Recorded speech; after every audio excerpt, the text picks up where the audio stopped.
kita telah sebutkan ada beberapa orang itu yang dia wajib membayar fidyah ya. Ada yang membayar fidyah qadha plus fidyah, ada yang fidyah saja ya. Yang qadha dan fidyah seperti seorang perempuan yang dia tidak berpuasa karena seorang perempuan yang hamil atau menyusui yang dia tidak berpuasa karena dia mengkhawatirkan anak yang dikandungnya, atau menurut sebagian ulama yang mengkhawatirkan dua-duanya, itu wajib qadha dan juga fidyah. Demikian juga ada orang yang dia wajib fidyah seperti orang yang sudah tua renta. Sudah tua renta nggak mungkin mengqadha lagi, dia wajib fidyah saja. Kemudian ada lagi yaitu orang yang sakit parah yang tidak ada harapan sembuh. Ini juga wajib membayar fidyah tanpa dia qadha. Nah, bagaimana sekarang ketentuan dalam fidyah itu? Nah, yang pertama fidyah itu adalah membayar 1 mud ya, makanan pokok daerah, umumnya daerah makanan pokok kepada fakir miskin. Jadi kalau di tempat kita ya beras ya. Tempat kita bahan makanan pokoknya adalah beras, maka maka seseorang yang tidak kewajiban membayar fidyah, maka dia mengeluarkan beras 1 mud diberikan kepada fakir miskin, 1 orang fakir atau 1 orang miskin. Nah, bagaimana dengan ukurannya? Ukurannya 1 mud. Ini 1 mud. 1 mud ini ketika dikilokan atau ketika di-on-kan, maka ini bisa berbeda-beda ya. Karena pertama bahan makanan pokok itu juga beda-beda. Yang kedua jika beras itu juga jenisnya beda-beda, sehingga ketika 1 mud itu ditimbang itu bisa berbeda hasilnya.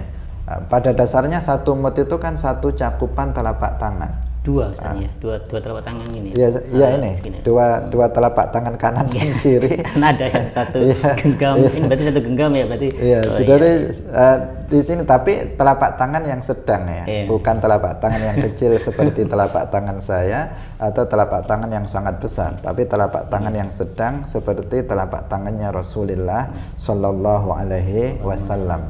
Itu namanya 1 mud. Nah, itulah 1 mud itulah yang 1 mud bahan makanan pokok kalau di kita beras itu yang diberikan kepada fakir miskin setiap harinya 1 mud. Nah, berapa kalau di-on-kan ini menjadi beda-beda karena jenis-jenisnya tadi yang berbeda sehingga mempengaruhi jenis. Tetapi kalau di NO itu sudah diputuskan, jadi sekitar, ini semuanya kan bahasanya sekitar ya, kurang lebih. Kurang lebih itu 679 on. Jadi setengah kilo lebih 1 on ya, 1 on setengah. Sekitar segitu. Jadi 679 on. Itu dalam keputusan yang ada di dalam NU. Tetapi secara pasti tidak segitu ya. Itu hanya perkiraan saja. Karena tadi itu melihat kepada jenis beras satu dengan beras lain, ketika kita takar dengan telapak tangan kita kemudian kita timbang, tentu nanti hasilnya akan berbeda. Ini ukurannya untuk mempermudah, ini sudah lebih, artinya nanti insya Allah tidak khawatir kurang, yaitu ukuran 679 on atau 6 on gitu 7 on ya. Kalau misalnya dibulatkan 7 on, tapi jangan lupa kalau lebih ya untuk sedekah ya, bukan sebagai fidyah, karena fidyah itu hanya 1 mud saja. Ini tentang ukurannya. Kemudian yang kedua, kapan fidyah ini dibayarkan? Yang jelas dia tidak bisa dikumpulkan di awal. Tidak bisa dikumpulkan di awal. Jadi kalau misalnya ada orang tua renta, ini kan saya sudah jelas nggak bisa saya puasa 1 bulan ini, karena dia memang sudah tua renta. Ya udah dibayar di awal 30 hari, 30 kali 7 on misalnya, terus dibayarkan kepada fakir miskin. Ini tidak bisa dikumpulkan di depan. Tetapi dia dibayar Kenapa tidak bisa dikumpulkan di depan dulu? Ya karena bisa jadi dia mati nanti ya, 2 hari, 3 hari, ya. apalagi orang yang tadi layurja buruhu tidak bisa diharapkan kesembuhannya, bisa jadi dia mati di tengah Ramadan. Karena itu ya nggak bisa untuk dikumpulkan di awal. Nah, maka para ulama menjelaskan bahwa tata cara membayar fidyah ini ada 3, ya, ada 3. Yang pertama yaitu didahulukan, artinya untuk hari itu, bukan untuk keseluruhan ya. Untuk hari itu didahulukan, didahulukan yang penting pada malamnya, didahulukan pada malamnya. Artinya mulai maghrib itu namanya sudah didahulukan. Dia sebenarnya kan belum puasa ya. Misalnya hari ini hari Selasa misalnya. Hari Selasa, nanti malam Rabu, dia orang tua renta misalnya, tua renta. Besok dia akan berpuasa hari Rabu. Dia tidak bisa berpuasa hari Rabu. Maka malamnya ini sudah dia boleh membayar fidyah. Berarti untuk besoknya. Untuk besoknya.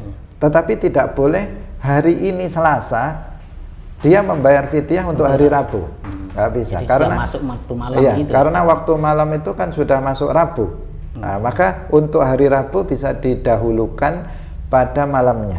Nah, itu cara yang pertama. Kemudian cara yang kedua adalah dibayar pada hari itu.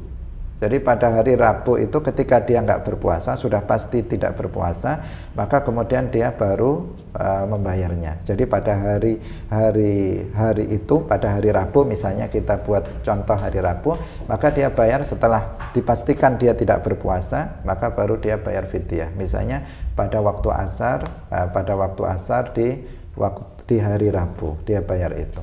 Atau juga boleh diakhirkan. Diakhirkan sampai akhir Ramadan, kemudian dikumpulkan di akhir Ramadan. Itu juga diperbolehkan. Ini penjelasan dari para ulama seperti itu. Jadi bisa dengan 3 cara dia untuk membayar fidyah ini. Yang tidak diperbolehkan tadi adalah dia mengumpulkannya di depan. Mengumpulkan fidyah itu di depan selama 1 bulan penuh. Itu yang tidak diperbolehkan. Yang bagus itu adalah dia membayar hari itu, ya dibayar hari itu. Misalnya hari ini dia tidak berpuasa, maka nanti asar dia bayar fidyah.